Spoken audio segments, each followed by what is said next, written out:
লাইনে আসলে অনেক বছর ধরে আছি, আসলে আমি ব্যবসা করতেছি, মানে অনেক লাইনে আমি আছি। আচ্ছা, আজকে কি প্যাকেজ বানাই দিচ্ছেন এটা? আজকে একটা মেসিনের প্যাকেজ বানাই দিচ্ছি, একটা প্যাকেজ 7টা করে আইটেম আছে। কটা করে আইটেম আছে? 7টা করে আইটেম আছে। কি কি আছে? একটা আছে আপনি দাঁত কুচানি, একটা কান কুচানি, 3টা সুই, একটা কালো চিরুনি, একটা পকেট চিরুনি, একটা গ্যাস লাইটার সুতার ঘুড়ি।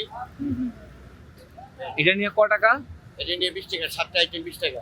7টা আইটেম 20 টাকা। 20 টাকা। এটা দৈনিক আপনার কতগুলো সেল হয়, কতগুলো প্যাকেট? আমি ইচ্ছে করে 200-250 মাল ছাড়াতে পারি। ব্যবসা নিয়ে পারিলে একটু টাকা আল্লাহ দিবে, আল্লাহ কি ওরে খালিতে ফিরায় না। মানে ব্যবসার ধরন জানতে পারলে লস নাই। লস না, হ্যাঁ ব্যবসা ধরে কিন্তু লস। মানে এইগুলো আপনি দৈনিক যদি মনে করেন 100 বিক্রি করেন তাহলে কয় টাকা থাকে? 100 বিক্রি করে 400 টাকা থাকবে, 200 বিক্রি 80 টাকা থাকবে। মানে 100 বিক্রি করতে আপনার সময় লাগবে কতক্ষণ? 4-5 ঘন্টা। 4-5 ঘন্টার মধ্যে বিক্রি হয়ে যাবে। আপনি কি এনেই থাকি বিক্রি হয়ে করে ফেলান? না, বাজারে করি বা গাড়িতে করি। মানে এটা কোনো দোকানে সেল টুল দেন নাকি আবার? না, সেল দেন চাইলে কেউ আমি দিই। মানে কোন কাস্টমার গুলো বেশি কিনে বলেন তো? এটা লোকাল কাস্টমারটা কিনে বেশি। গাড়ি বিক্রি বা হাটার মতো তারা কিনে বেশি। দেখলে কিনে।